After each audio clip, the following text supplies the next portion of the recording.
Kayo po ba ang bagong may-ari ng rest house po na ito? Oo, ako. At ikaw? Ha? Sino ka naman para usisain ako? Yung nakikita ko lang kinulam ka. Hindi ko alam kung paano nangyari yun o kung sino ang may kagagawan. Alam ko ng dahilan kung bakit mo kinahanap. Hayop ka para masolong kayamanan.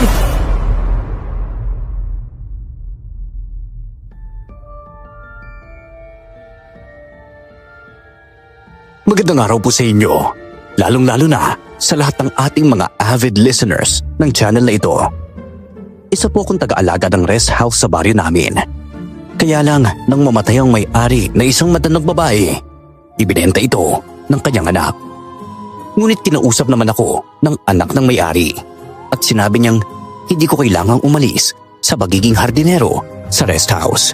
Habang hindi pa dumarating ang bago kong amo sa rest house na iyon, nagtrabaho muna ako bilang delivery boy ng tubig. Nabalitaan ko na darating ang bagong may-ari, kaya naghintay ako sa labas upang makausap siya kung itutuloy ko pa rin ba ang pagiging hardinero.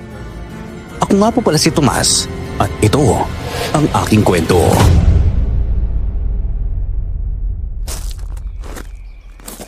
Tomas, anong inaabangan mo riyan? Kanina pa kita napapansin na parang may hinihintay ka dyan sa labas ng rest house. Hindi ka ba makakapasok sa loob ha? Makakapasok naman po, Kuya Anton. Kaya lang darating kasi ngayon ang bagong may-ari nitong rest house eh. Nakakaya naman po kung sa loob ako maghihintay. Ay ganun ba? Makikilala mo na pala ang bagong amo mo ano? Sana nga lang mabait siya. Kagaya ng matandang amo mo noon. Kaya nga po eh. Pero di nabali kung hindi siya mabait. Basta mahalaga, nagtatrabaho pa rin ako rito. Gara ng kotse. Latang mayaman ang dumati. Abay sino kaya ang sakay niyan? Oo nga po no. Parang gusto ko rin sumakay ng ganyang sasakyan ah. Pero sa hirap ng buhay, sa tingin mo, mamamatay na lang akong hindi man lang makakasakay dyan. Yan o. May bumababang matandang babae. Lumalapit siya sa atin. Baka magtatanong sa atin yung babae. Habang naglalakad siya papunta sa kinaroroonan namin, biglang may isang dalagang bumaba mula sa sasakyan. May hinihila siyang maleta. Ngunit biglang nadapa ang dalaga. Bumagsak ang maleta sa kalsada, kaya napasigaw ang matandang babae. Ano ba, Lisa? Ang tanga-tanga mo talaga babae ka. Hindi mo ba alam kung gaano kamahal ang maleta ko? Kahit buhay mo, kulang pa bilang kabayaran para mabili ang isang maletang gaya niyan. Pasensya na po talaga, tita. Hindi ko po sinasadya. Bigla po kasi ako... Magpapaliwanag ka na naman sa katangahan mo. Ay! Naku! Matakas na nga blood pressure ko sa sobrang inis sa'yo. Alam mo, kung hindi lang talaga kita pamangkin, matagal na kitang pinalayas. Puro kapal pa. Ay ano, nayupi ang maleta ko. Ayusin mo yan mamaya, ha? Opo. Grabe. Yabang naman na matandang yan. Oo nga po eh. Sunod namang bumaba ang isang matabang lalaki mula sa driver's seat ng sasakyan. Tinulungan niya si Lisa at siya ang unang nagbuhat ng maleta. Matari nang tumingin sa amin ang matandang babae. Mataas ang kilay, makapal ang pulbo at pulang-pula ang lipstick. Halatang sanay magmando at ayaw napapahiya. Umalis ka kayo sa dinaraanan ko. Papasok ako sa rest house ko. Kayo po ba ang bagong may-ari ng rest house po na ito? Oo, ako. At ikaw? Ha? Sino ka naman para usisain ako? Ako nga po pala yung hardinero dito sa rest house. Inaabangan ko po talaga yung pagdating po. Kunin mo na lang ang iba ko pang mga gamit at dalhin mo sa loob ng rest house. Ingatan mo, ha? Ay kung may masira, pababayaran to sa'yo. Wala ka pa namang kakayahang magbayad. Mga hampas lupa. Ang bastos naman na matandang yun ah. Kung makatawag sa'yo ng hampas lupa, kala mo ko sino. Naku, sarap apakapakan sa mukha eh. Hayaan nyo na po. Sandali lang ha. Tutulungan ko lang po sila sa pagbubuhat ng mga gamit nila. Ang bigat talaga ng mga gamit ni tita. Nabatisin mo na lang. Hindi lang naman ikaw nagbubuhat eh. Hindi pati ako. Tulungan ko na po kayo. Narinig ko ang sinabi ni tita sa'yo. Huwag sanang sasama ang loob mo sa kanya. Ganyan lang talaga siya. medyo mataray at mayabang. Nauunawaan ko. Walang problema. Ayos lang talaga sa akin. Habang papasok ako sa gate ng rest house, bigla akong hinarang ni Kuya Anton. Mahina niya akong kinausap. Sakto lang para hindi marinig ni Lisa at ng mga kasama nitong lalaki. Yabang ng babaeng yun no? Kaya mo ba talaga magtrabaho sa kanya? Oo naman. Yung importante, hindi niya ako sinasaktan. Bahala na siya kung anong itawag niya sa akin. Aba, kapag mamatahin ka ng babaeng yan, patulan mo ha. Gusto ko yan, Ton. Kaya ko na yung sarili ko. Iyak ko pa ba? Rosa, nakita ko ng dubungo sa bintana ng rest house. Ipasok mo na yung mga dala niya. Baka isipin niyang dadanakaw tayo. Ang rest house na tinutukoy ay hindi maliit lang. Malaki ito. Kasya ang 10 tao. Mayroon itong malawak na kwarto, malalambot na kama, at mga kurtinang kulay krema. Sa labas naman, tanaw mo ang magagandang tanawin, mga puno, bulaklak, at ang simoy ng hangin na dumadampi sa muka. Isa talaga itong lugar na nakaka-relax at tila malayo sa gulo ng mundo. Ilapag mo na maayos sa mga gamit ko. Ikaw ba yung binanggit ng anak ng may-ari sa akin, yung hardinero sa rest house na ito? Siguraduhin mo lang na hindi ka magnanakaw, ha? Ang ayaw ko talaga sa lahat ay yung medyo makate ang kamay. Marami akong mamahaling gamit dito at may mga pera pa. Hindi po ako magnanakaw, Ale. Ale? Anong ale? Doña Cora ang itawag mo sa akin. Kahit nga yung nobyo ng pamangkin ko, Doña Cora ang tawag sa akin eh. Pasensya na po, Doña Cora. Tita, pupunta lang po kami ni Albino sa kwarto namin. Kwarto? Hindi kayo matutulog dito sa rest house ko.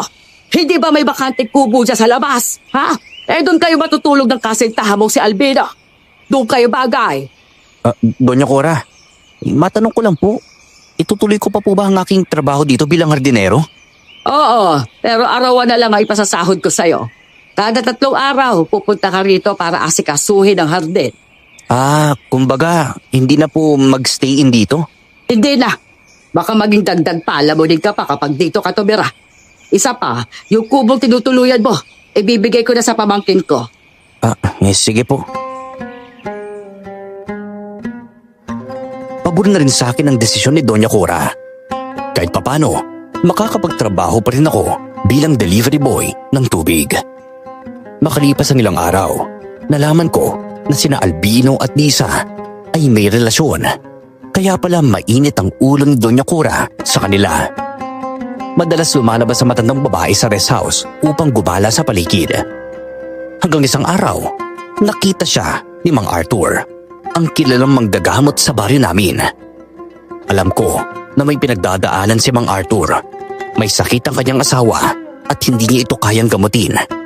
Nakipag-usap siya kay Doña Cora, kaya lumapit din ako upang marinig ang kanilang pag-uusap. Kayo po ba ang bagong lipat sa amin? Kayo po ba yung may-ari nitong rest house? Oo, ako nga. Pero huwag kang gaano lumapit sa akin, ha? Masyado ka mabaho. Pasensya na po. Nawalan na kasi ako ng panahon na asikasuhin ang sarili ko. Mas inuna ko po kasing alagaan ang asawa kong may sakit. Tsaka nga pala, baka pwede akong makadilihensya sa inyo kahit 500 lang. Ibibili ko lang sana ng gamot ng asawa ko eh. Ay, nako. Ang aga-aga mangungutang ka na kaagad. Hindi pa nga tayo masyado magkakilala. Naku, parang awa nyo na po. May kakayahan naman po kayo sa buhay. May sasakyan pa nga kayo. Wala na po kasi ako mapaghiraman ng pera para ibili ng gamot ng asawa ko. Anong pakialam ko? Palibhasa, mga hampas lupa kayong lahat dito. Di isa sa baryong ito, wala man lang makakapantay sa akin. Lahat kayo, mahihirap. Handa po akong gawin ng lahat, ma'am. Kahit ano, para lang mabayaran ko ang perang utangin ko sa inyo. O siya, hindi naman ako madabot. Mahihiramin kita. Pero una at huli na ito, ha? Ibabalik mo sa susunod na linggo ang pera ko. Klaro? Naku, maraming salamat po kung ganon. Ay, ano nga po pala ang pangalan po ninyo? Doña Cora. Yan ang itatawag ninyo sa akin dito. Kukuha lang ako ng pera sa loob. Umalis na si Doña Cora. Alam kong napuruhan si Mang Arthur sa mga insultong binitawan niya. Pero nilunok na lang iyon na matanda dahil sa matinding pangangailangan. Kita ko sa mukha niya ang pagod at bigat sa loob. Lumapit ako sa kanya at kaagad siyang kinausap. Ni Mang Arthur, bakit niyo naman po naisipang manghiram sa kanya? Yan tuloy napahiya pa kayo. Ay, naku, di bale na. Mahalaga papahiramin niya ako. Wala na kasi akong pera para ibili ng gamot ng asawa ko eh. Alam mo naman yung sakit niya. Hindi ko na siya kayang gamutin eh. Di sana po sa akin na lang po kayo humiram. Ano ka ba? May utang pa nga ako sa'yo, hindi ko nababayaran eh. Pasensya ka na talaga, Tomas ha. Kapag nagkapera naman ako iuuna ko na lang ang pangangailangan namin sa bahay. At ng asawa ko ha. Nauunawaan ko naman po kayo, Mang Arthur. Maya-maya pa, bumalik na ang matandang babae. Iniabot niya kay Mang Arthur ang 500, pero bigla niya itong inihulog sa lupa. Awang-awa ako kay Mang Arthur, pero mabilis niyang pinulot ang perang yon. Kita sa mukha niya ang hiya at lungkot, pero tiniis niya para lang sa asawa niyang may sakit. Ay, sige na, umalis ka na. Hindi talaga kaya na sikmura kung amoy ba. Naku, maraming salamat ha. Ibabalik ko to kagad kapag nagkapera na ako, Doña Cora. Ay, mahihirap talaga. Ayan ang napapala ng mga tamad mag-aral. Kung mas inuna nila mag-aral kagaya ko, baka ngayon magandang trabaho nila at nakapag-ipon pa. Maulang galang na po, Doña Cora. Hindi naman po sa nakikiusyoso ako sa nangyari ha. Pero bakit niyo pa po hinulog sa lupa ang pera kung gusto niyong pahiramin si Mang Arthur? Huwag kang makialam. Gusto mo bang pati ikaw tangdalan ko ng trabaho? Alam mo, hindi ko na nga alam kung maaawa ba ako sa mga kagaya niyo. Huwag na po kayo maawa sa amin. Nagsusumikap po kami dito para lang makakain. Palibhasa. Nakukontento na lang kayo sa mga buhay ninyo. Kahirapan lang naman ang kayang ipamana sa inyo ng mga magulang ninyo. Pakiramdam ko, inapakan ang pagkatao ko sa mga sinabi ni Doña Cora. Pero hindi na lang ako nakaimik. Kaagad akong umuwi pagkatapos niyang ibigay ang 200 piso na sahod ko. Para sa iba, maliit yun. Pero para sa akin, malaki na. Mag-isa lang naman ako sa buhay. Kinabukasan ng umaga, pumasok na naman ako sa tubigan. Kasama kong nagtatrabaho roon si Kuya Anton, gaya ng dati. Uy, balita ako Napaka matapobre daw ng amo mo ngayon. May kwento ni Mang Arthur sa akin yung nangyaring paghulog ng pera sa lupa nung manghiram siya sa matandang yon. Nakita ko nga rin po yun Alam niyo, pasimple lang ang atake ni Doña Cora. Pero masama talaga akong galing Naawa nga ako kay Lisa at sa kasintahan niya. Kung tratuhin niya yung mga yun, parang hindi niya kadugo Ay, naku, kung ako sa'yo, umalis ka na sa bahay niya. Sayang din naman po yung 200 sa isang araw Tsaka isa pa, sa isang linggo, 2 beses lang naman ako nagtatrabaho roon. Sa bagay. Nga pala, may de-deliver pala tayong tubig sa rest house niya ha. Ikaw na lang kaya magdala roon. Isakay mo sa service ng tubigan natin. Nandiyan na rin naman ang driver Sige po, ako na po bahala mag-deliver doon. Hinakot ko na ang mga galon ng tubig para ihatid sa service at ma-deliver sa rest house ni Doña Cora. Nang makarating kami doon, ako na rin ang nagbaba ng mga galon at pinasok sa loob ng rest house. Pagpasok ko, agad binilang ni Doña Cora ang mga galon. Biglang nag-iba ang itsura ng matanda, namula ang muka at tila nag-aapoy sa inis habang nakatingin sa akin. Katabi niya si Lisa at Albino, parehong nagkakatinginan. Halatang may kaba sa muka. Bakit kulang ng 1 galon nitong tubig ko? Ninakaw mo Po, hindi po ako magnanakaw Wala po akong kinuha riyan. Sinungaling! Ikaw lang ang nakakapasok sa bahay na ito kaya imposibleng mawala kung hindi mo ninakaw. Sino sa inyo kumuha ng galon? Kayo ba lang kasintahan mo? Lisa, Hindi po! Ano naman po ang gagawin namin sa galon? baka naman binenta nitong kasintahan mo na patay gutom. Oh, mataba lang po ako pero hindi ako patay gutom, no? Wala po kaming ginagalaw ni Lisa sa kahit anong gamit po ninyo. Kung ganon, ikaw nga talagang nagdakaw sa akin, Tomas. Kahapon, pagka-uwi mo, binilang ko mga alahas ko at nalaman kong kulang ng isa. Ibalik mo ang alahas ko. Po, Doña Cora naman hindi ko po ninakaw ang alahas ninyo. Hindi po ako magnanakaw. Ako, Diyos ko naman po. Hindi po ako pinalaki ng magulang ko para maging magnanakaw. Huwag ka na magmaang-maangan. Alam mo, tataas ng lalong dugo ko sa'yo. Umalis ka lang nga dito sa rest house ko. Tumalikod ako noong mga sandaling iyon. Yun na yata ang pinakamasakit na sinabi sa akin ni Doña Cora. Kapag pumapasok ako sa trabaho sa rest house, hanggang hardin lang talaga ako. Doon lang ang mundo ko. Habang naglalakad ako palabas, sinundan ako ni Lisa hanggang sa labas. Halatang gusto niya akong makausap. Marahil para magpaliwanag o magpaumanhin sa mga nangyari. Tomas, sandali! Ano yun, Lisa? Naniniwala ka bang ninakawan ko siya? Hindi. Sa tingin ko, wala naman talagang nangyayaring pagdanakaw eh. Gumagawa lang talaga ng kwento si Tita Cora. Ganyan talaga ang ugaling yan eh. Hayaan mo, kakalmahin din yan. Kala ko, naniniwala ka na rin eh. Kung ano man ang sinabi niya sa'yo, huwag mo nang pansinin yon. Alalahanin mo na lang na nagiging ulyanin na siya kaya ganyan kung umasta. Sa totoo lang, minsan nakakainis talaga yung pagiging matapobre ng tiyahin mo. Oo nga eh. Kahit ako naiinis na rin dyan eh. Sige na, ingat kayo sa biyahe ah.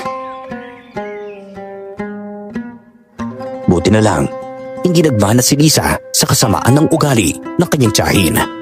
Mabait at maalaga siyang babae. Kahit minsan, halatang hirap din siya sa ugali ni Doña Cora. Pagkalipas ng 3 araw, bumalik ulit ako sa mansyon. Nadatnan ko ang magkasintahang sina Lisa at Albino sa labas ng rest house. May bitbit silang pagkain at nagtutulakan pa kung sino ang magdadala niyon kay Doña Cora. Bakit parang natatakot kayo maghatid ng pagkain sa kanya? Atiran nyo na ang amo natin, baka magalit siya mamaya eh. May sakit kasi si Tita Cora eh. Biglaan lang siya. Nangihina at nilalagnat. Gusto ko nga sana siyang punasan pero itinataboy niya ako eh. Ayaw niyang kumain at natatakot ako baka may masamang mangyari sa kanya. Tomas, ikaw na lang kaya maghatid kay Doña Cora nitong pagkain. Naku, yoko nga. Sige na naman, Tomas. Kung kami pa ang maghahatid, baka palayasin niya na kami. Ibubunto niya sa amin lahat ng galit niya dahil bigla siyang nagkasakit. Kailangan niyang makakain para makahawak siya ng gamot. Naku, sige na nga. Susubukan ko. Bahala na kung ano mangyari pagkatapos niya ito Nagpasalamat naman sa akin ang dalawa nang kinuha ko sa kanila ang pagkain ni Doña Cora. Kinakabahan akong pumasok sa pintuan ng kwarto ng matandang babae. Ilang beses akong kumatok pero wala pa ring sagot mula sa loob. Kaya kusa ko nilang binuksan ang pinto. Habang bumubukas iyon, ramdam ko ang bigat ng hangin. Parang may kakaiba sa loob ng silid. Pinapapasok ba kita, ha? Ihatid ko lang po yung pagkain po ninyo. Ayokong kumain, umalis ka na. Sige po. Pero hindi po kayo gagaling yan. Ilalapag ko na lang po yung pagkain sa tabi po ninyo, ha? Alam niyo bang mas lalo kayong magkakasakit kapag hindi kayo kumain? Wala kang pakialam. Grabe naman, nasungit nyo naman Doña Cora. Basta kainin nyo lang to para makinom kayo kagad ng gamot. Hindi mo alam ang nangyayari sa akin kaya huwag kang umastada para nag-aalala ka. Alam kong matutuwa kayong lahat kapag malaman ninyo. Malaman na ano po? Ay naku, di bali. Kahit sinong tao hindi matutuwa kapag nalaman niya nagkakasakit ang kapwa niya. Kayo lang po ang nag-iisip ng ganyan. Kagabi, nagsimula ako magkasakit at kasabay doon ay may lumabas na uod sa bibig ko. Tignan mo, ay ano, nagkakasugat-sugat ng balat ko dahil para may uod na gusto lumabas. Ano po? Teka, patingin nga po ng braso po ninyo. Hindi, may gumagapang na uod sa loob ng balat ninyo. Kaya nga, hindi kaya ipinakulang mo ako, ha, Tomas? O bakit ko naman po kayo papakulam? Wala po akong lahi na magkukulam. At wala rin po akong kilala na magkukulam, no? Hanapan mo ako ng albularyo. Kapag may madala kang albularyo dito at gagaling ako, babayaran kita ng malaking halaga. Ay, naku, yan na naman. Akala ninyo madadaan nyo lahat sa pera, no? Mahirap bang humingi ng tulong ng walang perang kapalit? Kahit tutusan nyo na lang po ako na maghanap ng albularyo. Kahit walang suhol, gagawin ko po yun. May kakilala akong albularyo. Papupuntahin ko po siya dito mamaya. O sige, at huwag mo nang ipagpamamaya. Ngayon na mismo, papuntahin mo na siya dito, Tomas. Kung ganun, susunduin ko na lang po siya. Kaagad kong sinundo si Mang Arthur sa bahay nila upang matingnan ang kalagayan ni Donya. Nang marinig ng mga tao sa baryong tungkol sa nangyari, marami ang sumama sa amin, dala ng kuryosidad at tawa. Pagdating namin sa rest house, pinapasok sila ng matanda. Kinayaan niyang masaksihan ng lahat ang paggagamot ni Mang Arthur. Ngunit kahit anong dasal at ritual ang gawin ni Mang Arthur, hindi niya matukoy kung saan ang galing ang ulam. Nakikita ko lang kinulam ka. Hindi ko alam kung paano nangyari yun o kung sino ang may kagagawan. Parang may humaharang sa panggagamot ko. Pero meron ka naman atang pangontra laban sa kulam, hindi ba? Oo, meron. Itong langis ko. I-plus mo ito sa katawan mo para hindi na gumapang ang mga uod. Pero tandaan mo, hindi ko mapipigilan ng kulam, ha? Malakas po ba yung mangkukulam? Abay, sobrang lakas. Pero basta, sa umaga uminom ka nitong langis. 1 beses sa umaga, 1 sa gabi. Ha? Ay, sige. Gagawin ko yon. Ikaw naman, Tomas. Dito ka na muna matulog. Gamitin mo yung kwarto dyan katabi lang ng kwarto ko. Tita, ako po ang pamangkin ninyo. Dapat po ako ang mag-aalaga sa inyo, hindi si Tomas. Huwag mong panghimasukan ang desisyon ko, pwede ba? Yaman mo na siya, Lisa. Yan mo naman si Doña Cora. Naiinis siyang kapag pinabakilan mo yung desisyon niya. Kung gusto niyo makatulong, maghanap kayo ng iba pang albularyo, yung mas malakas kaysa kay Arthur, para matukoy kung sinong kumulam sa akin. Sige po, hahanap po ako sa kabilang baryo. Makalipas ang 1 linggo ng pagpapagamot ni Doña Cora kay Mang Arthur, wala pa rin nagbago sa kalagayan ng matanda. Mas lalo pang dumami ang mga uod na lumalabas sa kanyang bibig. Sa sobrang inis si Doña Cora, isinama niya ako para puntahan ang bahay ni Mang Arthur. Hindi ko alam kung anong plano niya, pero isa lang ang malinaw sa akin. Galit siya at parang may binabalak. Doña Cora, ba't naman po kayo pupunta sa bahay ni Mang Arthur? Sa totoo lang po marami pa siyang ginagawa. Baka makaabala lang po tayo sa kanya. Wala akong pakialam kung maabala ko siya. Pananagutan niyang ginawa niya sa akin. Ginamot niya ako pero hindi naman ako gumaling. Pero di ba nga po, sinabi na niya sa inyo na malakas yung mangkukulam. Anong silbi pa niya bilang albularyo kung hindi niya ako kayang gamutin? Hindi ba binayaran ko siya na malaking halaga? Tsaka may utang pa siya sa akin ng 500 hanggang ngayon hindi pa bayad. Ay naku, unawain niyo lang po ang sitwasyon ni Mang Arthur. Nangangailangan po sa ngayon at... Tumahimik ka! Ayoko lang dinidiktahan ako. Pagkatapos niya akong bulyawan, tahimik na lang akong naglakad habang nakasunod sa likuran niya. Marami ng mga taong nakatingin. Ang iba'y sumasabay na rin sa amin. Marahil ay nadadala ng ingay at usapan. Nang makarating kami sa bahay ni Mang Arthur, galit na galit si Doña Cora. Hinampas niya ng basto ng pintuan ng bahay ng matanda. Marami ang nakikiusyoso sa paligid. Nagbubulungan. Naghihintay kung ano ang mangyayari. Oh, Doña Cora, naganyan naman po. Naku, pasensya na hindi ko muna kayo mahasikaso. Pinapaliguan ko lang ang asawa ko May mahalaga sana ako sasabihin sa inyo tungkol sa... Wala akong pakialam sa sasabihin mo. Ang gusto ko lang ibalik mo ang perang ibinayad ko sa'yo. Ibalik? Wala na ang perang binayad mo sa akin. Nagastos ko na. Tsaka bakit ko ibabalik yun? Gayong ginamot naman kita. Hindi ako nangihingi. Ikaw ang kusa nagbigay nun Doña Cora, marami na pong nakatingin Wala akong pakialam sa mga nakatingin na hampas lupa. Ibalik mong pera ko at bayaran mo rin ang hiniram mo 500. Mamaya na lang po tayo mag-usap Baka madulas pa ang asawa ko sa banyo eh. Hindi tunay na manggagamot ang taong ito! Pinarahan lang niya ako! Isa siyang peking manggagamot! Tonyo Cora, ano ba pinagsasabi po ninyo? Kailangang malaman ng lahat na isa siyang peke! Peke na kung peke! Umalis ka dito sa harap ng pamamahay ko! At ito ang pakatandaan mo. Babalik din sa'yo ang lahat ng ginagawa mong kasama sa mga to! Tandaan mo, ni isa, walang tutulong sa'yo dahil sa kasamaan ng ugali mo! Hindi nakaibig si Doña Cora, kaya niyaya ko na siyang umuwi. Tahimik lang siya buong biyahe. Walang imik, walang reklamo. Kinagabihan, habang nagpapahinga ako, narinig kong tinatawag niya ang pangalan ko mula sa loob ng kanyang kwarto. Kaagad akong tumakbo papasok. Pagpasok ko, naabutan ko siyang may gumagapang na mga uod sa ilong at bibig niya. Para siyang nagsusuka ng mga uod, tuloy-tuloy, parang walang katapusan.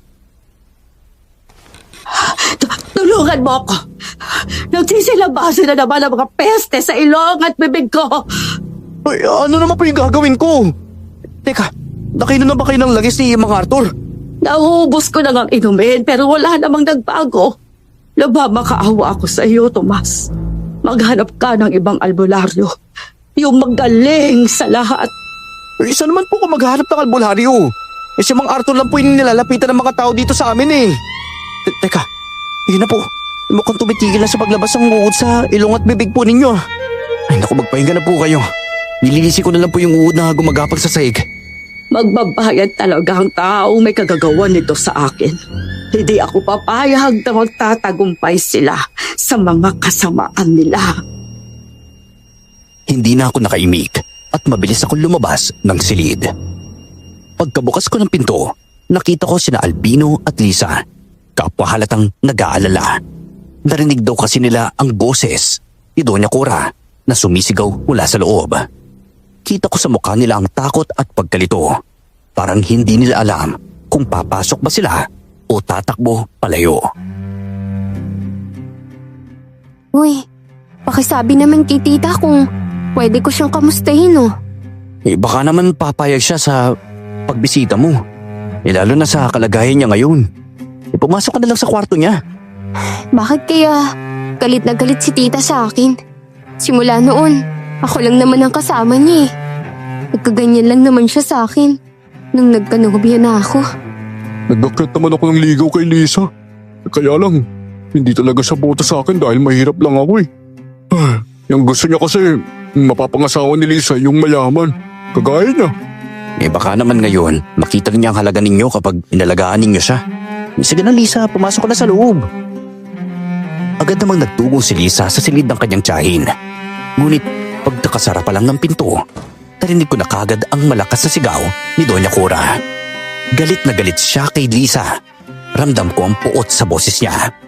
Parang ayaw niyang makita kahit anino ng pamangkin niya. Tumigil kaming lahat. Nagkatinginan at walang nakapagsalita. Umalis ka dito sa kwarto ko! Hindi ko kailangan ng pag-aaruga mo! Huwag mo akong kaawaan! Hindi naman po kita matiis na pabayaan. Tiyahin po kita. Ikaw ang bumuhay at nagpaaral sa akin, kaya matitiis ko bang hindi mag-alala sa'yo? Huwag mong hintayin imudgod kita dyan sa sahig, ha? Umalis ka nga! Sabi ko! Bakit po ba galit na galit kayo sa akin? Pamangkin niyo po ako, tita. Ako po ang karapat-dapat na maging karamay ninyo. Hindi ko nga kailangan ng pag-aalala mo sa akin. Umalis ka na nga sa harapan ko. Mas lalo mo lang pinaparamdam sa akin na kawawa ako ngayon. Ano? Natutuwa ka na makita akong ganito? Ano ba naman pong klaseng utak ang meron kayo? Magagawa ko bang maging masaya sa kaligayan ninyo? Hindi ko pa maunawaan kung bakit ganyan na lang po ang laman ng utak ninyo, Tita Core. Naging masuluri naman po akong pamangkin sa inyo. Kung tungkol to kay Albino, patawarin niyo na po ako. Mahal ko po siya, kaya kahit alam ko pong galit kayo sa akin, tinitiis ko lang. Awang-awa ko kay Lisa nang makita ko siyang umiiyak palabas ng kwarto ni Doña Cora. Hindi ko na lang siya pinigilan. Baka mas lalo siyang masaktan kung magsalita pa ako. Pagkaumaga, nagyaya siya sa akin na magpahangin sa labas. Habang naglalakad kami, napansin kong tila gumagaan ang loob niya sa akin. Mas mahinahon na siya, mas bukas. Pero sa loob-loob ko, hindi ko maiwasang mag-isip. Baka naman nagpapakabait lang siya dahil kailangan niya ako. Doña Cora, hindi ba kada 3 araw lang po ako pumupunta dito? Kasi baka kailangan na ako dun sa tubigan eh. Pabayaran kita sa mga panahong nandito ka. Hindi mo ako pwedeng iwan, Tomas. Wala akong makakasama. Nasasaksihan mo kung anong nangyayari sa akin gabi-gabi. Natatakot ako. Baka isang araw, malunod ako sa mga uod na yon at hindi na magising. Nandiyan naman po si Lisa eh. Yung pamangkin yung buhok. Hindi ka niya pababayaan. Alam mo po, sa totoo lang, mahal na mahal ka niya eh. Isa si Lisa sa nagbigay sa akin ng sakit. Alam niyang ayoko si Albino para sa kanya, pero pinaglalaban pa rin niya yung lalaki na yon. Ay naku, hayaan niyo na po kasi sila. Hindi naman po kayo ang tatabi kay Albino kundi si Lisa eh. At sa totoo lang, mabait naman po si Albino ah. Basta! Kakausapin ko lang siya kapag hiniwalayan niya yung batuga na lalaking yon. Napansin ko na nagkakasugat na ang balat ni Doña Cora.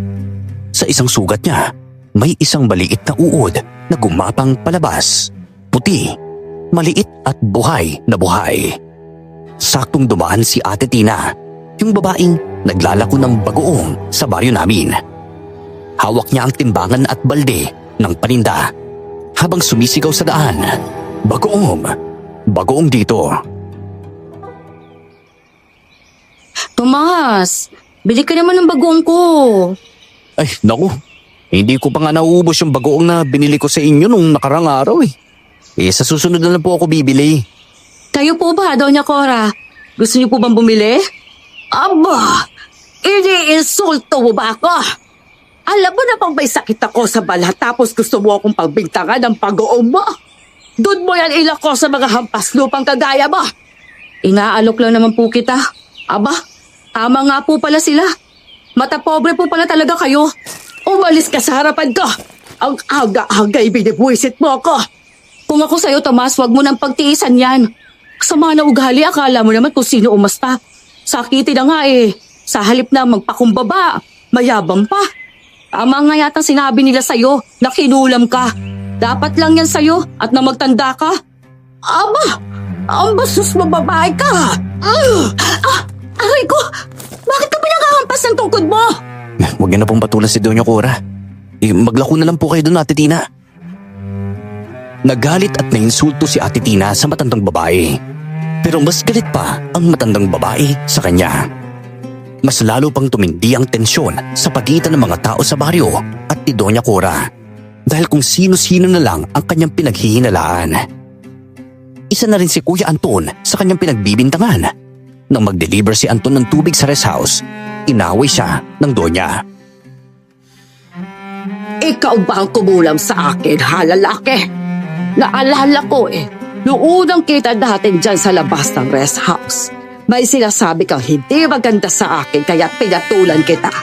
Hindi po. Wala po akong kinalaman sa nangkulam sa inyo ha.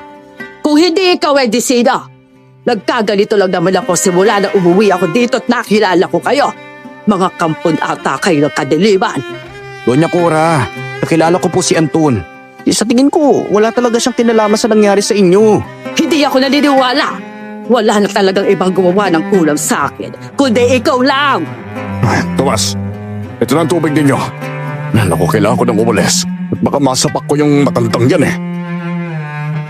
Pinakalba ko si Kuya Anton ng mga oras na yun. Kinatid ko siya sa labas ng rest house. At nang makabalik ako, nadagnat ko si Doña Cora na hawak ang kanyang teka. Ang boses ni Tina, naririnig ko. Ano? Oo, baka siya ang mangkukulam. Baka binayaran siya na kung sino para kulamin ako. Si Ate Tina, mabait po yan. Naku naman. Aba, hindi naman po tama na pinaghihinalaan na lang ninyo kahit na sino dahil sa nangyari. Wala nang ibang gagawa nito sa akin, kundi ang mga hampas lupang tao dito sa baryo. Hanggat wala kayong mapapatunayan na isa sa mga taga-baryong gumagawa ng kulam sa inyo, wala kayong karapatan na magturo na sa kanila. Alam ka na ba na sino pa ang ituturo ko? Ipasok mo na ka lang ako sa kwarto ko at naiinis na rin ako sa'yo. Hindi ka naniniwala sa akin eh. Hinatid ko siya sa kanyang kwarto. Pagkalabas ko naman, dumiretso ako sa kubo ng Magdobyo na dating kubo ko noon. Kinausap ko kagad si Lisa at sinabi ang mga hinala ni Doña Cora. Ano? Kahit sino na lang tinuturo niya? Oo, alam mo yun. Yalata namang walang kinalaman ng ibang tao sa nangyayari sa kanya eh. May matanong nga kita. Wala ba siyang kaaway kaya kayo lumipat dito? Kaya nga siya lumipat dahil may isang tao na namatayan ng anak dahil sa kanya. Humingi ng tulong sa kanya ang nanay ng bata pero hindi niya tinulungan. Kaya ayun, namatay ang bata. Kinabuhian siya. Naisip ko nga na baka yun ang kumulam sa kanya. Ano? Bakit hindi mo balikan yung taong yun? Hingi mo ng pasensya ang tiyahin mo. Ayaw niya ngang tulungan ko siya. Huwag ka mag-alala.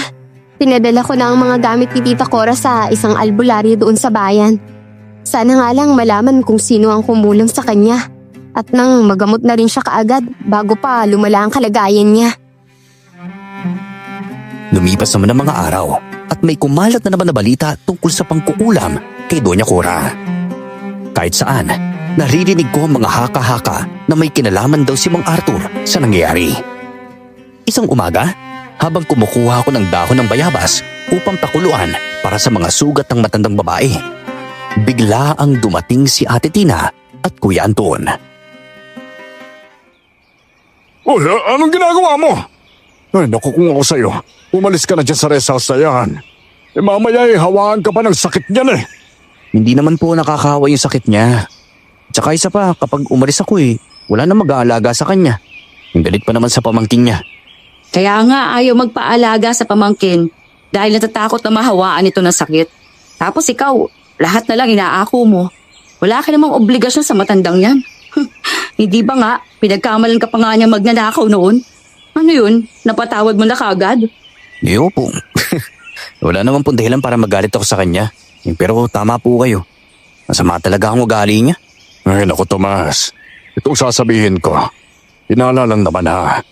Hindi kaya totoong may kinalaman si Mang Arthur sa kulam kay Doña Cora? O ba yung posibleng hindi niya alam kung saan nagmula ang kulam? At kung sinong kumulam sa babae? Magaling na albularyo si Mang Arthur, di ba? Bakit naman po kukulamin ni Mang Arthur itong si Doña Cora? Hindi naman sa pinapasa ko mga napagkwentuhan namin ni Mang Arthur ha. Naikwento niya kasi noon na nang humiram daw siya ng pera dyan kay Doña Cora. Itong matanda raw, nilaglag ang pera sa lupa. Napakasama na ugali. Sinabi pa nga ni Mang Arthur na balang araw sisingilin si Doña Cora. Teka, sinabi niya talaga ang mga bagay na yun? Napaisip naman ako ng mga sandaling iyon. Tama nga naman sila. Alam kong magaling na manggagamot si Mang Arthur. Pero bakit hindi niya alam kung sino at saan galing ang kulam? Nakakapagtaka, pero ayaw kong humusga gaya ng iba. Nang pagkalingon ko, nakita ko si Doña Cora. Galit na galit, nakatitig habang nanginginig ang katawan. Lumapit siya sa aming tatlo. Akmang iiwas si Ate Tina at Kuya Anton. Pero tinawag niya ang mga ito. Hindi pa tayo tapos mag-usap kaya wag na muna kayo umalis. Totoo nga bang sinasabi ninyo? Nakakarinig kayo ng kwento na si Arthur ang kumulam sa akin. At ikaw, totoo ba? Nabisa na niyang pinagpantaan ang buhay ko. Naikwento lang naman niya yun sa akin. Kaya pala ha. Magaling siyang albularyo pero hindi niya alam kung sino kumulam dahil siya ang may kagagawan. Doña Cora, ayun naman po kayo sa mga hinala po ninyo eh. Sigurado din naman ako na siyang gumaganti sa ginawa ko sa kanya doon. Kung yun pala ang gusto niya, sige. Ang alam ko, nakatira siya sa parte ng lupain na binili ko. Alalayasin ko matandang doon. Ora mismo! Huwag niyo naman pong gagawin yan. Kawawa naman po silang mag-asawa niyan eh. Hindi ko na siya napigilan nang sinugod niya ang bahay ni Mang Arthur. Sumunod na lang ako. Sa pagkakataong iyon, nadatan namin si Mang Arthur kasama ang kanyang asawang may sakit na nagpapahangin sa labas ng kanilang bahay. Aba, nandito ka na naman ha? May karapatan akong pumunta rito dahil ang lupang tinitirikan ng bahay ninyo ay akin. Lumayas kayo! Ano? Palayasin mo kami? Abay, wala kang karapatan na palayasin kami dahil hindi kasali ang lupang ito sa binenta sa'yo. Abay, bago pa man mangyari ang bentahan, nakausap ko na ang tunay na nagmamayari na itong lupa. Binigyan na niya sa amin ang lupang ito. Talaga? Paano kung pakitaan kita ng titulo na akin ang lupang yan? Ilayo mo yung asawa mo may sakit dahil baka siya ang dahilan kaya nahawa ko. Mamamatay na lang ang asawa mo dahil hindi mo siya kayang ipagamot. Mga mahihirap kayo! Donyo Cora, hindi na po tama ang sinasabi po ninyo ah. Tandaan po ninyo, hindi naman po lahat ng bagay madadaan sa pera. Kaya kayo nagkakaganyan eh. Kung sana maayos lang kayong makisama sa kapwa, hindi kayo kinulam. Huwag mo akong pangaralan ha, Tomas! Mas matanda ako kesa sa'yo! Minsan na ako nagtiwala sa kapwa ko, pero anong ginawa sa akin, ha? Ninakawan ako! Kagaya nyo rin siya, mga magnanakaw! Hindi po kami magnanakaw ha. Kahit anong hirap ginagawa namin para lang mabuhay kami. Ba't hindi po totoo ang mga paratang ninyo ha? At saka kung ganyan pala ang tingin nyo sa akin, bakit nyo ba ako binatira sa rest house ninyo ha? Ano pa ba magiging dahilan? Eh di dahil alam niyang pinapakinabangan ka niya. Abay, palibhasa eh. Sariling pamangkin tinataboy. Tapos sa ibang tao hihingi ng pag-aalaga at pagkalinga. Manahimik ka! Alam mo, kahit may kakayahan akong tulungan ka, hindi ako tutulong. Dapat lang na mangyari yan sa'yo para matuto ka. Minsan, kaya hinahayaan ng Diyos na may masamang mangyari sa tao upang magising sila sa kanilang kasamaan. Isa ka sa mga taong pinabayaan ng Diyos dahil masama ang ugali mo. Sinaway naman ng kanyang asawa, si Mang Arthur. Kaya dinala niya ito sa loob ng bahay. Nanginginig ang matanda sa tindi ng galit. Hinawakan ko ang braso niya, pero mabilis niya akong tinabig, sabay talikod sa akin. Ganon kasama ang tingin ninyo sa akin. Na hindi nyo nga ako lubos na kilala. Minsan na ako nagtiwala sa tao pero inahas ako. Masisisi mo ba ako kung lahat ng mga nakapaligid sa akin, iniisip ko na pagnanakawan lang ako? Kung may rason naman po pala kung bakit kayo nagkakaganyan, susubukan ko na lang pong unawain kayo. Pero yung ginagawa niyo sa pamangkin po ninyo, hindi po tama yun ha. Alam ninyo, si Lisa lang ang nakakaunawa at nagmamahal sa inyo ng totoo. Huwag niyo po siyang itulak palayo. Iiwan din ako ni Lisa kapag nakabuo na siya ng sarili niyang pamilya. Abay, alam nga naman po na hindi siya bubuo ng sarili niyang pamilya. Gusto mo bang tumanda siyang dalaga kagaya ninyo? Ramdam niyo na ang lungkot habang nag-iisa. Kaya huwag niyo nang iparamdam sa pamangkin po ninyo. Ikaw, sa kabila ng ginagawa ko sa'yo, nandito ko pa rin sa tabi ko. Anong kapalit nito? Pera? Ginto? Hindi ko po kailangan ng ginto ninyo, no? Makita ko lang kayo na gumaling. Ayos na po ako dun. Hindi nakaimik ang matandang babae at sumunod na lang din sa akin pabalik sa rest house. Nakita kami ni Lisa na paparating, kaya hinintay niya akong makalabas sa kwarto ni Doña Cora upang usisain ako kung saan kami nanggaling. Ay, si Tita talaga. Alam mo bang bawal sa kanya ang magpainit? Lalo na ang nagnana na ang kanyang mga sugat. Pasaway talaga. Hindi ko na alam kung anong gagawin ko dyan eh. Ay, alam mo, Tomas, naisip ko na ano kaya kung patulan ko na lang si Tita para matakot siya sa akin. Gusto ko kasi na sumunod siya sa gusto ko eh. Hindi naman yan ang papayag na kontrolin mo siya eh. Alam mo naman na matandang yan. Mas kilala mo siya kaysa sa akin. May alam mo kung ano ang dapat gawin sa kanya. Kumala na naman ng tiyahin mo tapos hindi mo lang nagpapaalam sa atin kung saan siya pumupunta. Si Tomas ata kamag-anak niya ngayon. Albino, ano kaya kung bumukod na lang tayo? iwan na lang natin si tita. Mukhang wala namang pag-asa na mapatawad niya ako sa ginawa natin sa kanya. O hindi mas lalo siyang malulungkot kapag iniwan niyo siya. Hayaan mo na. Ipasasana't unti-unti ding lalambot si Doña Cora. Sana nga dumating ang pagkakataon na yun. Darating yan. Niwala lang kayo sa akin. Nang nagpapahinga si Doña Cora sa kwarto niya, naisipan ko munang mamasyal sa tubigan. Nandoon si Kuya Anton. Abala, habang nagsasali ng tubig sa mga galon. Natutuwa naman ito nang makita kong nakalabas ng rest house.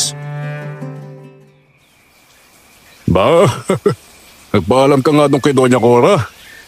Abay mamaya, hanapin ka noon ha. Magalit nang hindi ka nakita. Hindi yan. Alam mo, sa totoo lang, pakitang tao lang yung pinapakita niyang masamang ugali niya. Nababasa ko sa mga mata ni Doña Cora na hindi naman talaga siya ganun. Naisip ko na baka may mga hindi lang magandang karanasan sa mga taong pinagkatiwalaan niya noon. Kaya sa ganyan. Sabagay, kamusta naman palang kasama sina Lisa at Albino? Alam mo, yung dalawang yan, madalas na lumalabas sa gabi. Gumagala sa bahay na parang walang problema. Nag-aalala si Lisa kay Doña Cora.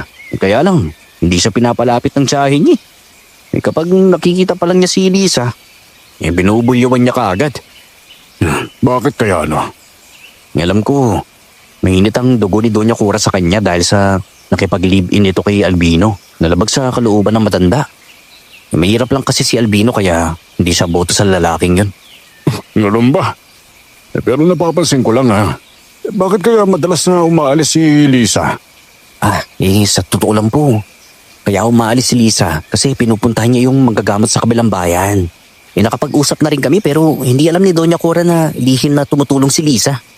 Mamayang araw, may ibibigay na langis yung albularyo. Iinumin daw yun ni Doña Cora para hindi lalabas sa mga huod sa bibig at ilong niya. Lalo na sa mga sugat. Ay nako, nakakadiri talagang pagmasdan ng mga sugat ni Doña Cora no? Alam mo yung mga maliliit na uod na makikita mo na lang sa mga inuod na prutas. Ganun kaliit ang lumalabas eh. Ay naku, nakakadiring isipin. Pinanghihinaan man ng loob ang nakakadiring itsura ng mga sugat. Hindi ko na siya pwedeng talikuran habang lumalaban para mabuhay. Nang sumapit ang gabi, pinuntahan ko ang matanda para pakainin. Puro gulay na lang ang kinakain niya dahil naiirita ang mga sugat kapag kumakain siya ng malansang ulam. Ikaw bang nagluto nito? Opo, luto ko po yan para sa inyo. Ubusin po ninyo yan ha. Tsaka nga pala, may nagbigay sa akin ng langis para inumin niyo daw po. Makakatulong daw ito pampakalma sa mga uod na lumalabas sa katawan ninyo. Alam mo, minsan naiisip ko lang. Paano mo kaya nasisikmurang tulungan ako sa kalagayan ko? Hindi ka ba naldidiri sa akin? Hindi no. Oo na, sige na po. Ayaw ko makapagplastikan, baka isipin nyo na naman na mahirap na nga ako, nagsisinungaling pa. Sa totoo lang, nandidiri ako na iwan, pero hindi kita pwedeng babayaan no. Ang swerte siguro ng mga magulang mo sa'yo. Sana. Kaya lang wala eh. Namatay sila ng maaga. Swerte din po ako sa kanila. Sige na, ubusin nyo na po yung pagkain po ninyo.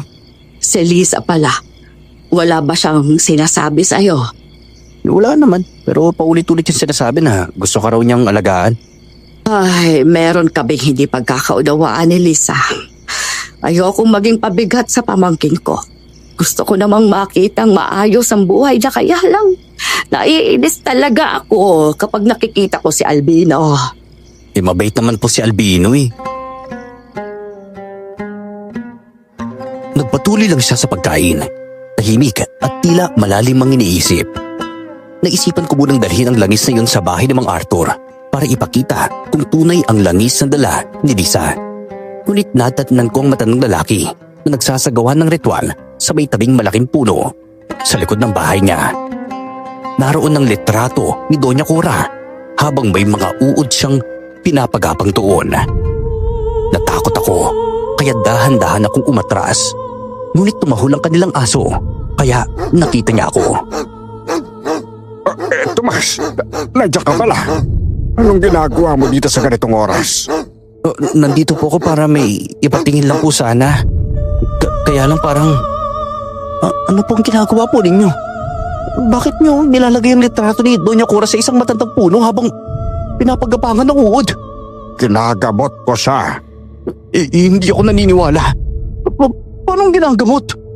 Totoo nga yata yung kwento na may kinalaman kayo sa nangyayari sa babae. Ano?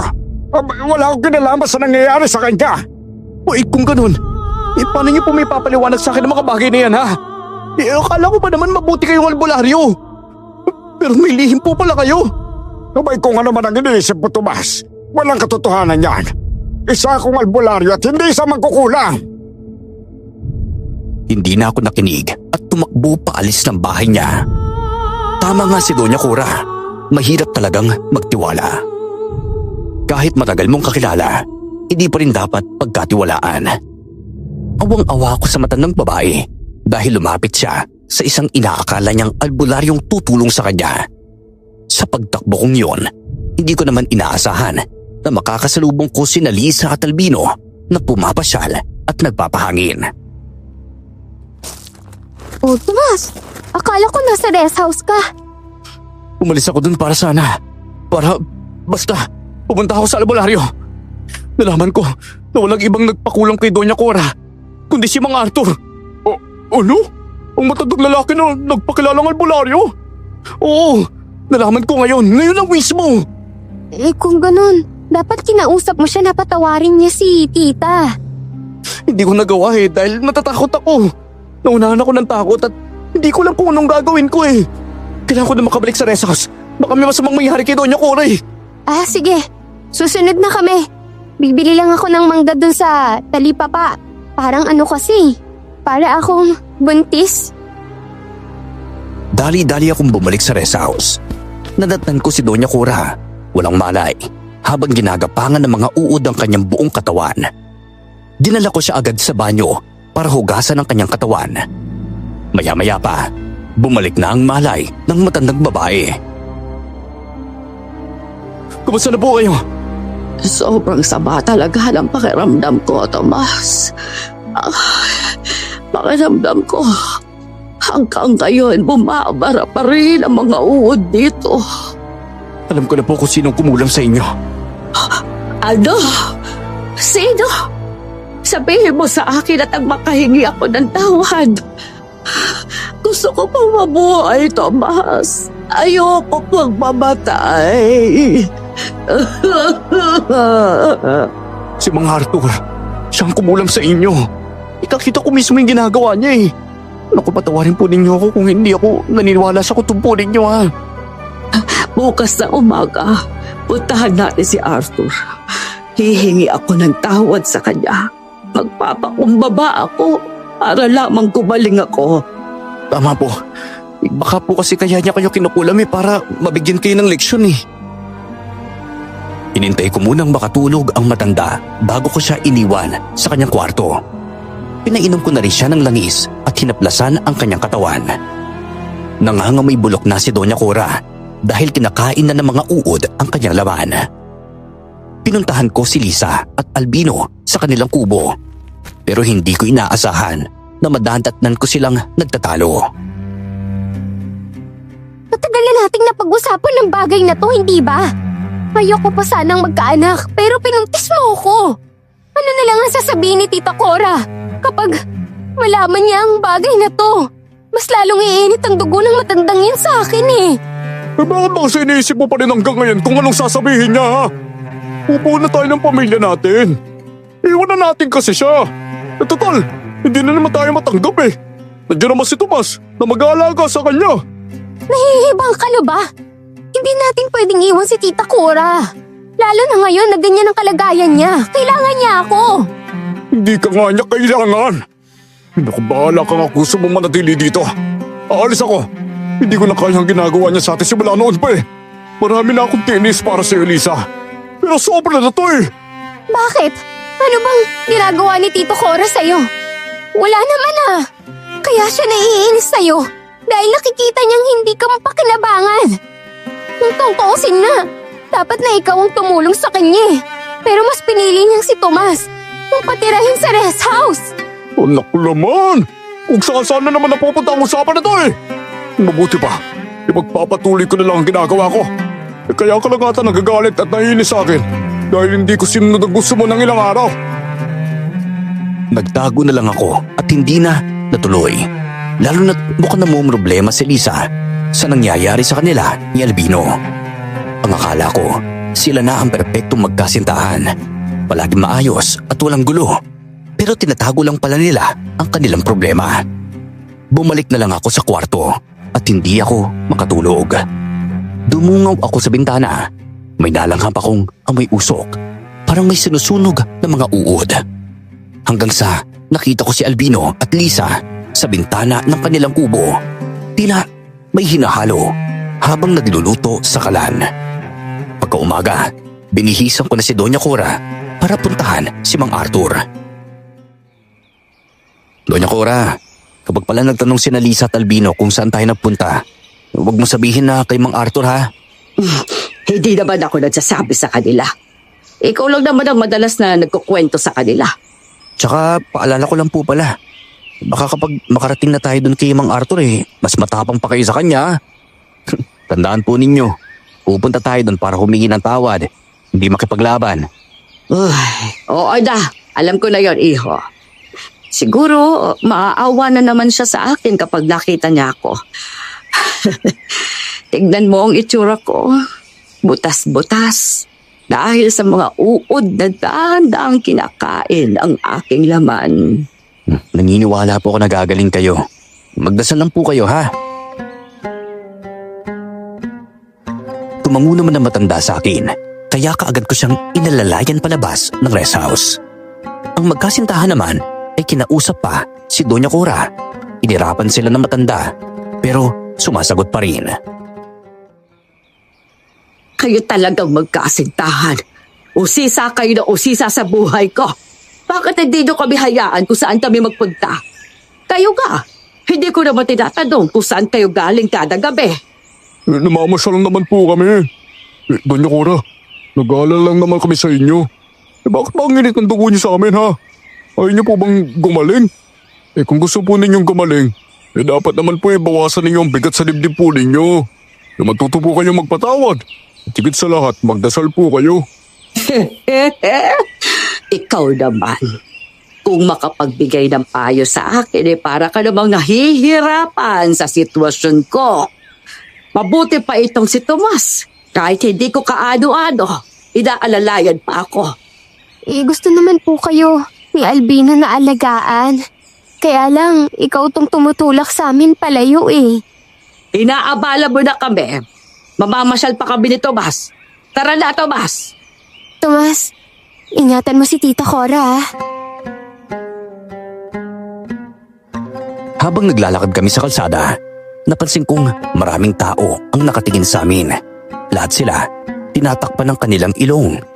Naiiwan kasi talaga sa hangin ang malansa at mabahong amoy ni Doña Cora.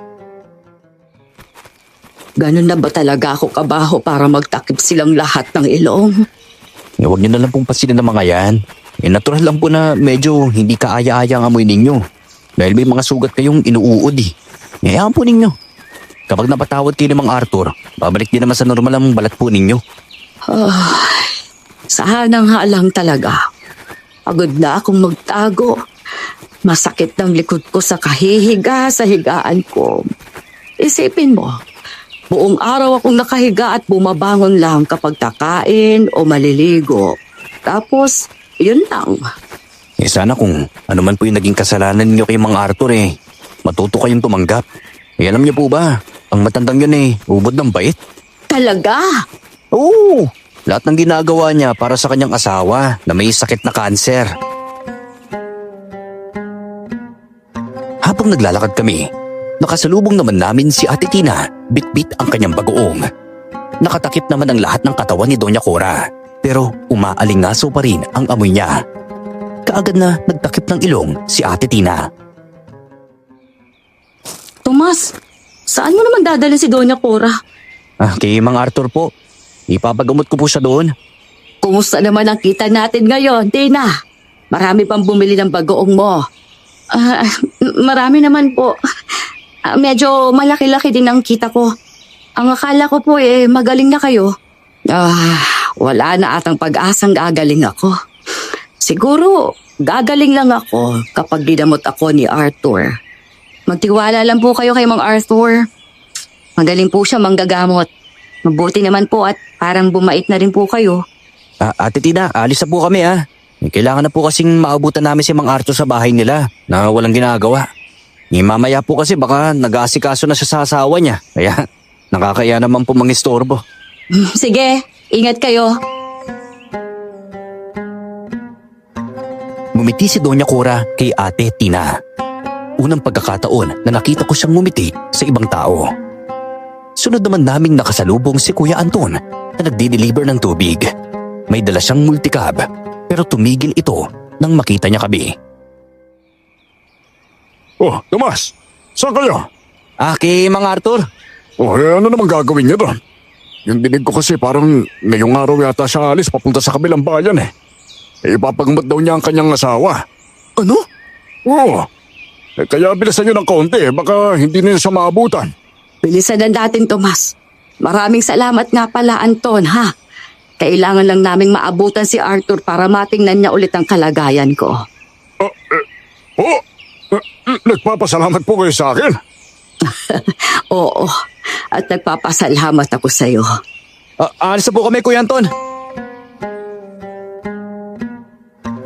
Nagmamadali kaming makarating sa bahay ni Mang Arthur. Mabuti na lang at hindi pa sila nakakaalis ng mga oras na yon. Nagliligpit pa lang sila ng mga gamot.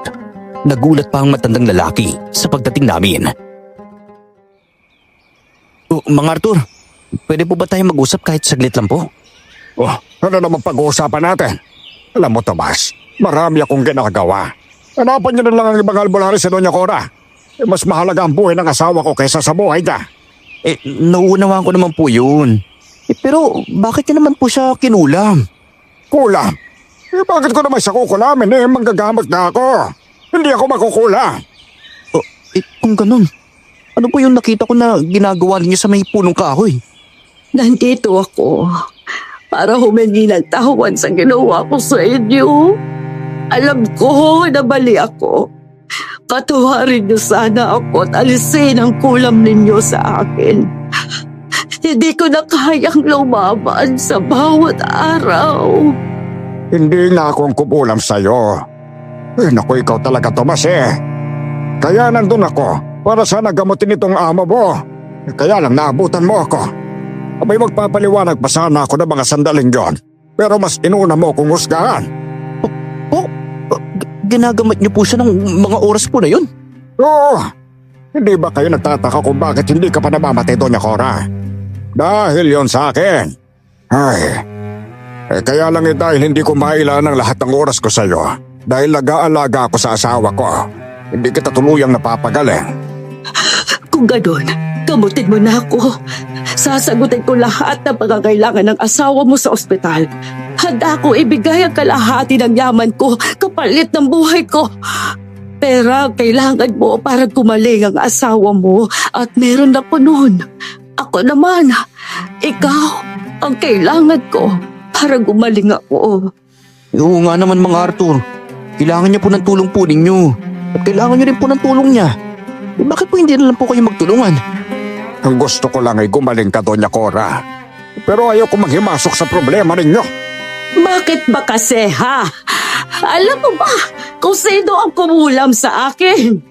Kailangan maoperahan ang asawa ko para gumaling siya. Pakiusap, tulungan niyo naman po ako. Pinapangako ko. Tutulungan kita. O tutulungan mo rin ako. Nung dumating ka dito sa bahay ko, alam ko na sana kung anong nangyari sa'yo Pero dahil galit ka sa akin Sandaling natahimik ang matandang babae. Sa kadahan-dahang hinubad ang kanyang mga saplot sa kamay at paa. Doon na lumabas ang mas marami pang uod sa kanyang katawan. Gumagapang, kumikilos, at tila ayaw siyang tantanan. Nakakatindig balahibo ang eksena habang unti-unti siyang nanginginig sa kirot at pangingilabot. Sinasabi ko na nga ba, walang ibang gumawa ng kulang sa akin kundi ang sarili kong pamangkin. Naalala mo bang madalas kong sinasabi na hirap na ako magtiwala sa mga tao ngayon? Dahil sa kanilang magnobyo. Mukhang malalim ang dahilan ng pamangkin mo. Kung kaya kinulam ka niya. Ilang taon daw nakalipas. Nahuli ko siyang nagnakaw ng pera at alahas ko. Minsan ko na rin pinakulong si Albino dahil kinuha niya mga gamit ko at ibinenta. Kaya't hindi ako naniniwala na talagang nag-aalala sila sa akin. Kung ganun, bakit hindi mo sinabi kagad sa akin ang lahat? Kung sinabi mo sa akin ang lahat, hindi ka na sana nagtiis ng ganyan. Gusto ko na silang pagkatiwalaan ulit. Kaya kahit naiisip ko na silang may kagagawa nito sa akin, ano kung paniwalaan ang sarili kong isip. Parang anak ng turing ko kay Lisa kaya masakit isipin na gusto niya akong patayin. Ano po magagawa ninyo mga Arthur? Para mapagaling si Doña Cora. Gawin mo ang lahat ng makakaya mo para mawala lang itong kulam. Nagmamakaawa kami sa iyo. Ibabalik ko ang kulam sa kanya. Ngunit may isang mawawala sa inyo. Ang kulam may sumpa. Kung hindi niya mapatay ang biktima, ang mangkukulam ang mamamatay. Yan ang sumpa. Kung matatalo mo si Lisa, ibig sabihin, mamamatay siya? Ganon nga, Tomas. Pero hindi ako ang papatay sa kanya kung hindi ang mga uod mismong ginagamit niya.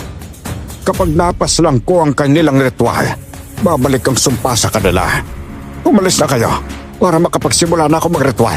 Tatawagin ko na lang ang pamangkin ko para siya magdala ng asawa ko sa ospital, ha? Magagawa niyo po bang ritual kahit wala si Doña Cora? Bayo naman. Dalhin niyo ang lagay sa ginawa ko kahapon. Ginawa ko yan para may mainom siya at may mahaplas sa katawan ni Doña Cora. Kinuha namin ang langis na binigay ni Mang Arthur at kaagad na kaming umalis. Pagdating namin sa rest house, nandoon na si Lisa, nakatayo at nag-aabang. Hinarang niya kami sa may pintuan at sa tingin ko, alam na niya ang dahilan kung bakit kami umalis. Alam ko na alam mo na ang lahat ng ginawa ko, Tita Cora. Lumapit kayo ulit kay Mang Arthur, di po ba? Wala kang utang na loob. Pinakain kita at pinahay kita. Pero itong gigaganti mo sa akin. Bakit? Pinapakain mo nga ako. Pero minamaltrato mo naman ako ah. Gusto lang naman kitang paghigantihan sa lahat ng ginawa mo sa akin. Matagal ko na tong pinlano. Pero ngayon lang nangyari. Pinag-isipan ko pa kasing mabuti kung dapat ba kitang patayin. Magiging akin ang lahat ng kayamanan mo. At hindi ka mapapagaling ng matandang lalaki na yon. Sakit kang babae ka? Hindi mo alam kung ano ang ginagawa sa akin ng babae niya. Kaya naisipan kong utusan si Albino na kulamin siya. Si Albino, pinagbintangan niya rin wag nanakaw. Kagaya mo. Hindi ko siya pinagpipintangan. Nahuli ko mismo siyang nagdadakaw sa akin. Sinungaling! Bakit naman ako magsisinungaling, ha? Hindi ba? Pati ikaw ay magnanakaw rin. Hindi kita mapapatawad sa ginawa mong ito, Lisa. Hindi na rin naman mahalaga kung mapapatawad mo o hindi. Mamamatay ka na rin naman eh. Itigil mo ng pagkukulam sa kanya. May pagkakataon ka pang magbago, Lisa. Hindi! Hindi na kahit anong mangyari! Papatayin ng uod ang matandang yan! Lahat ng ari-arian mo ay mapapa sa kamay ko! Magiging mayaman ako! Kahit kailan, hindi magiging sa iyong lahat ng kayamanan ko. Gagawin ni Albino ang lahat para mamatay kang matanda ka! Walang ibang kumulam kay Doña Cora, kundi si Albino at hindi si Lisa.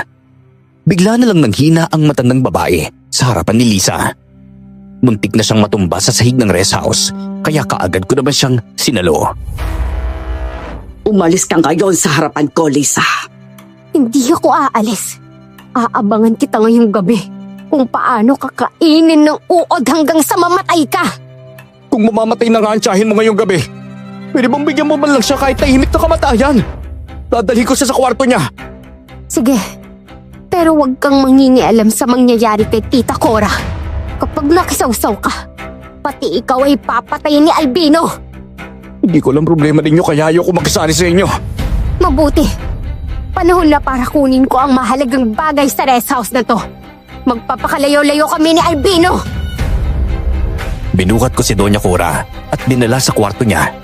Inaplasan ko ang buong katawan niya at pinainom ng langis. Kumihingal ang matandang babae habang may mga uod na dahan-dahang lumalabas sa kanyang ilong. Kung sakaling mamatay ako, sa'yo mapupunta lahat ng kayamanan ko, Tomas. Po? Sa akin? Ba't naman po sa akin? Hindi man po ko kaano-ano ah. Inihabilin ko na sa abogado ko ang lahat. Kapag may mangyaring masama sa akin, walang makukuha si Lisa. Yon ang parusa ko sa kanya. Kung papatayin niya ako para sa kayamanan ko, ipakikita ko sa kanya na wala siyang mapapala sa kasamaang ginawa niya. Nang dahil sa kanya, galit ako sa lahat ng taong nakapaligid sa akin. Huwag po kayong mag-alala. Gagamatin naman po kayo ni Mang Arthur eh. Alam kong tutuparin niya sinabi niya kanina. Umalis ka na muna dito sa kwarto ko. Dumadami ng mga uod na lumalabas sa katawan ko. Baka pati ikaw ay magapangan nila. Pati sa tenga ko ay meron ng lumalabas. Kapag lumusot pa sila sa mga mata ko, wala na akong pag-asang gagaling. Lumabas ako ng kwarto ni Doña Cora dahil na rin sa takot. Ramdam ko pa rin ang lamig ng hangin at ang amoy ng gamot na parang bumabalot sa buong bahay. Mula sa labas, narinig kong nagtatalo na naman si Lisa at Albino, kaya nakinig na rin ako. Dahan-dahan lang, baka marinig nila ako. Patayin na lang natin ang lalaking yun. Walang kinalaman si Tomas sa ginawa sa atin ni Tito Cora. Mabait siyang tao at hindi siya dapat madamay sa nangyari.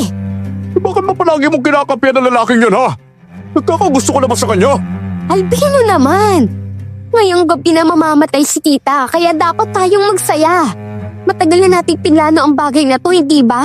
Ito na oh! Nakuha ko na ang ginto niya na matagal niyang tinago. At ang alahas niya sa loob ng yacht. Nakuha ko na rin! Nasaan ang pera ng matanda? At ang mga dokumento sa mga ari-arian niya? Natural, nakuha ko na lahat. Kaya nga kailangan na nating umalis. Aalis na tayo at magpapakalayo-layo. Baka kasi tumawag sila ng pulis eh. Walang pulis na magkakasa sa atin. Dahil wala naman silang nahanap na ebidensyang kinulam ko ang matandang yun eh. At hindi ako aalis hanggat hindi ko nabapatay si Tomas. Ano? Wala siya kinalaman sa nangyari. Kaya hindi natin siya dapat idamay. Huwag mo kong pangungunahan kung anong gusto kong gawin ha! Ako ang masusunod at papatay ko si Tomas bago tayo umalis.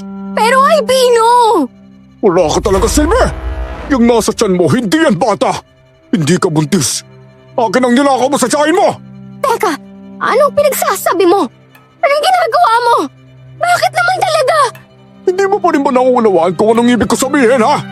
Hindi ko naman talaga buntis eh! Ang laman ng tiyan mo ay uod! Akala mo papayag akong may kahati sa yaman niya?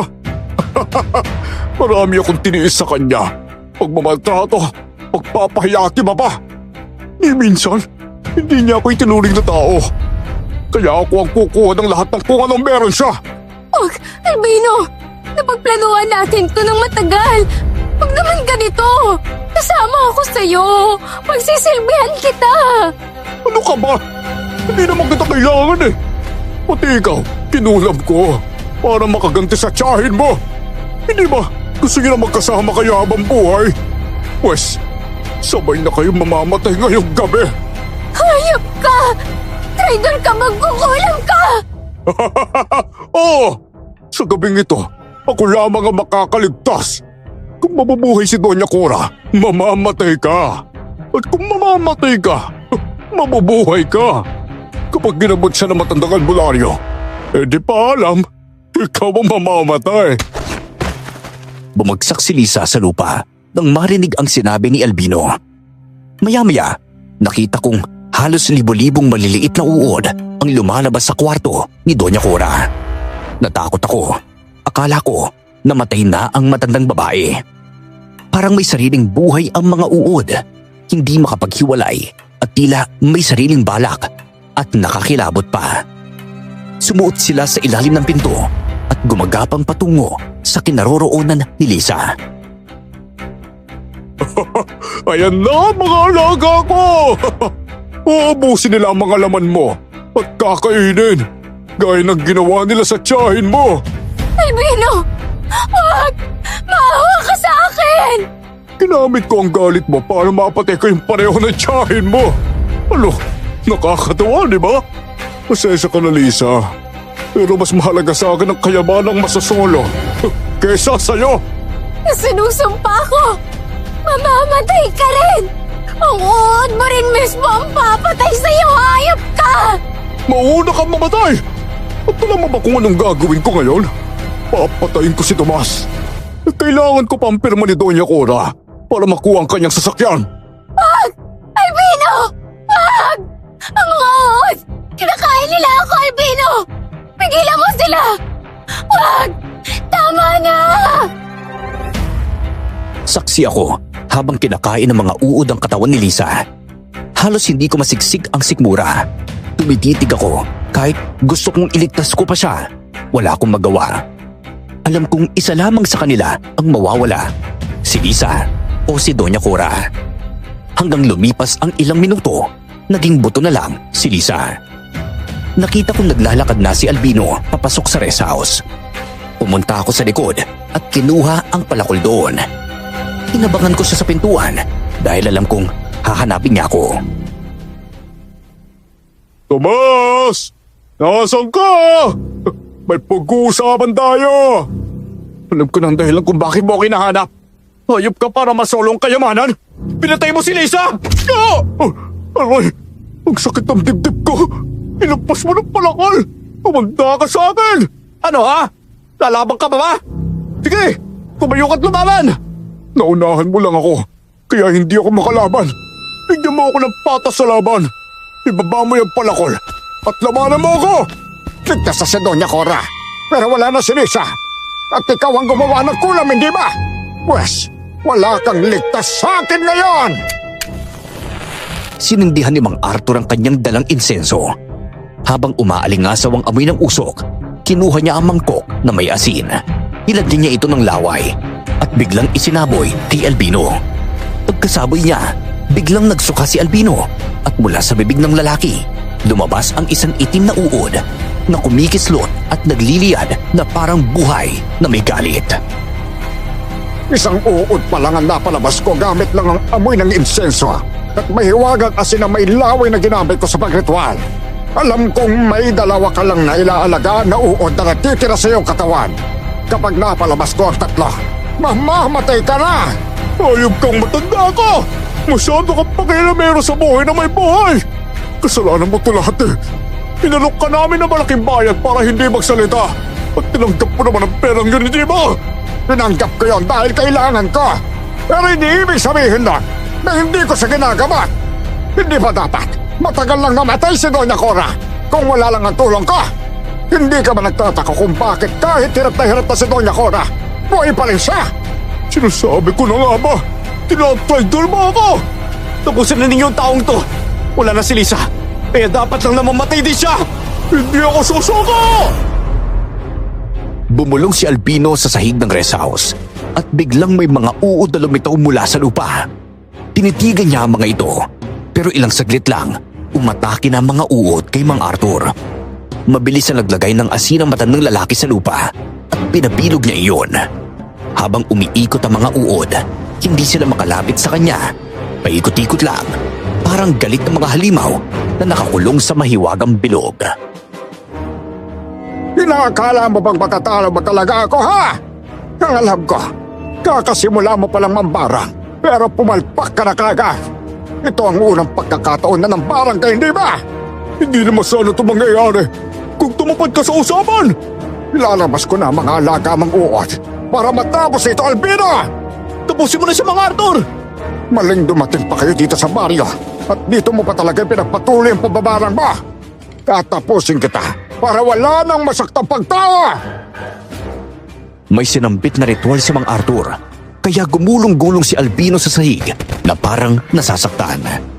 Tumakbo ako papunta sa kwarto ni Doña Cora at nadatnan ko ang matandang babae na nakaupo na sa kanyang higaan.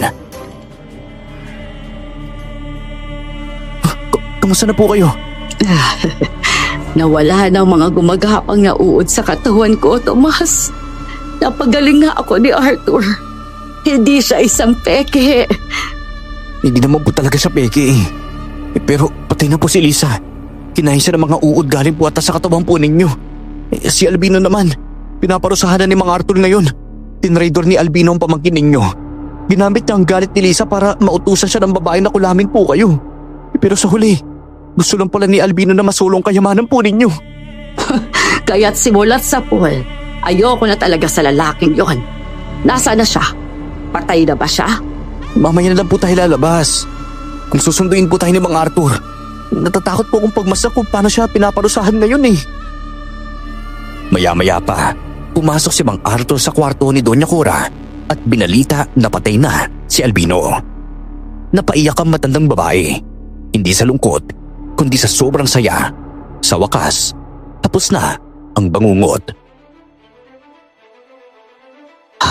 Salamat sa ginawa ninyong pagligtas sa akin. Pero nasasaktan ako dahil mas pinili ng pamangkin kong lalaking yon. Nagpauto siya kay Albino eh. Kaya mas lalong lumalim ang galit na sa'yo. Sana mapatawad ako ng pamangkin ko sa mga kasamaang ginawa ko sa kanya. Kaya ko lang naman nagawa mga bagay na yon ay dahil sa lalaking Albino na yon. Alam kong wala siyang magandang maidudulot kay Lisa. Kung nakinig lamang sana siya sa akin, hindi ito mangyayari sa amin. Wala na po tayong magagawa. Tapos na po ang lahat ng nangyari. Yung maganda din yun lang po ng gawin ngayon, yung magpakabait at bumawi sa mga taong minsan nyo nang naapakan. Oo, patawarin mo ako, Tomas. Pero noong sinabi kong pinaratangan kitang ninakawan mo ako ng alahas, totoong may nawawalang alahas sa akin. Nahanap ko yon sa flower vase na palaging nililinis ni Lisa. Ganun po ba? Ngayong mahalaga, alam ninyong wala akong kinuha sa inyo ha. Ngayon na magaling na kayo, pwede na akong umalis at umanap ng ibang trabaho ha. Huwag. Ikaw ang kailangan ko dito. Pagsilbihan mo ako hanggang sa mamatay ako at iiwan ko sa iyong lahat ng kayamanan ko. Makakaalis na ako ha. Kailangan ko pumunta sa ospital para sa asawa ko. Patawarin mo rin ako, Arthur, kung ipinahiya kita sa mga tao. Kulong-kulo lang ako sa mga oras na yon. Ang gusto ko lang naman marinig noon na sabihin mo sa akin na sina Lisa at Albino talaga ang may kagagawa ng lahat. Kunin mo ang perang itinatago ko sa loob ng drawer ko. Malaking halaga yon na makakatulong sa inyo ng asawa mo. Sobrang nagpasalamat si Mang Arthur kay Doña Cora. Ayaw niya sanang tanggapin ang pera na ibibigay sa kanya, pero wala siyang nagawa. Kailangan iyon para sa operasyon ng kanyang asawa. Kaagad namang ipinalibing ni Doña Cora ang mga kalansay ni Lisa at Albino. Makalipas ang ilang araw, unti-unting bumalik ang lakas ni Doña Cora. Lumabas siya ng rest house, nakipag-usap sa mga tao at nagsimulang makipagkaibigan. Marami ang nagulat dahil sa kabila ng dating kasamaan ng kanyang ugali. Ngayon ay bigla siyang naging mabait. Parang ibang tao na. Doña Cora, isa na naman po kayo paroroon ngayon. Ang dami niyo nang naimbitahan para sa kaarawan po ninyo ah. Punta tayo sa bahay ni Anton tsaka ni Tina. Oh, sigurado po kayo? Oo, para na rin maeditan tong katawan ko. Ay tingnan mo, Tomas, ang mga sugat ko, gumagaling na talaga. Opo, masaya po ako para sa inyo. Nang makarating kami sa bahay ni Kuya Anton, nadatnan namin doon si Ate Tina. Namutla kaagad ang babae nang makita niya kami. Halatang may tinatago si na Kuya Anton, pero dahil pareho naman silang walang asawa, wala namang magiging problema doon. Huwag niyo naman sabihin sa iba ang relasyon namin ni Anton. Nakakahiya lang kasi. Baka sabihin niya naman ng iba na aanakan ulit ako ni Anton at iiwan. Naku, hindi po magagawa ni Kuya Anton yan. Ay, teka, nasaan na ba siya? Nasa banyo. Sino yan, Tina? Kami po. Iba ka talaga, Anton. Galing mo rin pumili ng babae, ha? Madiskarte sa buhay si Tina. Kaya huwag mo nang pakawalan. At ikaw naman, Tina. Mabait si Anton, kaya't bagay na bagay kayo. Walang dahilan para mahiya sa relasyon ninyo kung nagmamahalan lang naman kayong dalawa. Hindi ba? Oo nga po. Mas masarap magmahal kaysa magkaroon ng kalaban. Pupunta pala kayo sa bahay ko sa susunod na linggo, ha? May handaan doon dahil kaarawan ko. Sige po. Maraming salamat. Walang anuman. Sana ito na ang simula ng pakikipagkaibigan ko sa inyo. Pangako, hindi na ako manlalamang sa kapwa ko. Mabuti naman po. May natutunan kayo sa nangyari sa inyo. Naging malapit nga si Aling Cora sa mga tao. Simula nang magbago siya. Marami siyang naging kaibigan at marami din siyang natulungan sa baryo namin. Sa ngayon po, wala na si Doña Cora. Totoo ang sinabi niya. Iniwan niya sa akin ang lahat ng kanyang kayamanan. Swerte ko nga, pero pinangako ko sa kanya na ang yaman na naiwan niya ay maitutulong ko sa mga taong mas nangangailangan pa kesa sa akin. Sa kasalukuyan, nagkaroon ako ng asawa at mga anak. Maayos ang buhay namin dahil sa kabutiang loob ni Doña Cora. Palagi kong tinuturo sa mga anak ko na iwasan ang maging matapobre. Huwag man lamang sa kapwa at huwag hayaang kainin ng kasamaan ang puso at ang isip. Hanggang dito na lang po ang aking kwento. Maraming salamat po.